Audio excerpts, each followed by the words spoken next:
यज्ञ की हर प्रकार की सेवा बाबा खुद करके सिखलाते थे।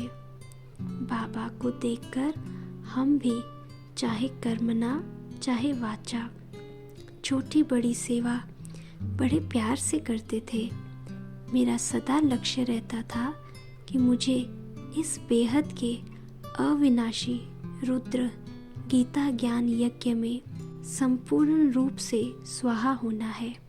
बाबा प्रातः क्लास में जब मुरली सुनाते थे तो मैं चात्रक की तरह एक एक ज्ञान रतन बुद्धि रूपी झोली में जमा करती थी। जब यज्ञ सेवा से निवृत्त होती थी तो बगीचे में एकांतवासी बनकर ज्ञान रत्नों की गहराई में जाकर मनन का आनंद लेती थी। उस मनन के आनंद में मगन अवस्था अनुभव करके बाबा की याद रूपी झूले में झूलती थी। मनन करने से मेरे ज्ञान में रुचि बढ़ती गई। कई बार तो बाबा कहते थे, रतन बच्ची तू तो है ही रत्नों की खान। हम आत्माओं को शक्तियों से तथा गुणों से संपन्न बनाने के लक्ष्य से खास वतन से शिव बाबा ने तपस्या अर्थात भट्टी का प्रोग्राम भेजा। भट्टी में हम दिन रात योग अभ्यास करते थे। कभी कभी 4-4 या 8-8 घंटे भी तपस्या करते थे, जिसमें फरिश्तेपन की स्थिति तथा शक्तिशाली स्थिति का अनुभव होता था।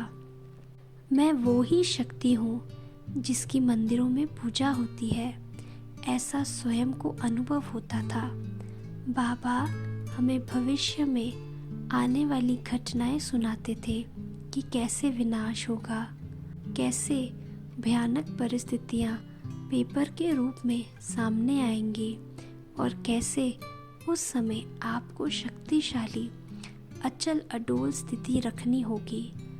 हम योग की भट्टी में विशेष मौन भी रखते थे, जिससे हमें योग अभ्यास में सुंदर अनुभूतियाँ होती थी। भट्टी में स्वर्गिक जीवन के अनोखे दृश्य भी दिखाई देते थे, जिससे बुद्धि योग पुरानी दुनिया से स्वतः ही हटता जाता था। बाबा ने 14 वर्ष की जो तपस्या कराई जीवन में मददगार बन गई। उससे योग हमें अति सरल अनुभव होने लगा। योग अभ्यास कराते समय बाबा हमें अपनी शक्तियों की पहचान देते थे। बाबा कहते थे, तुम शिव शक्ति हो, तुम शिव शक्ति अवतार हो, तुम्हारे में असीम शक्तियाँ हैं, तुम ही असुर श्रृंगारिणी देवियाँ हो। तुम्हें इस कलयुग की पतित मनुष्यों की आसुरी वृत्तियों का संहार करना है और विश्व में नई क्रांति लानी है। ऐसे शक्तिशाली महावाक्य उच्चारण कर विभिन्न शक्तियों का अनुभव कराकर बाबा ने शक्तिशाली बनाया।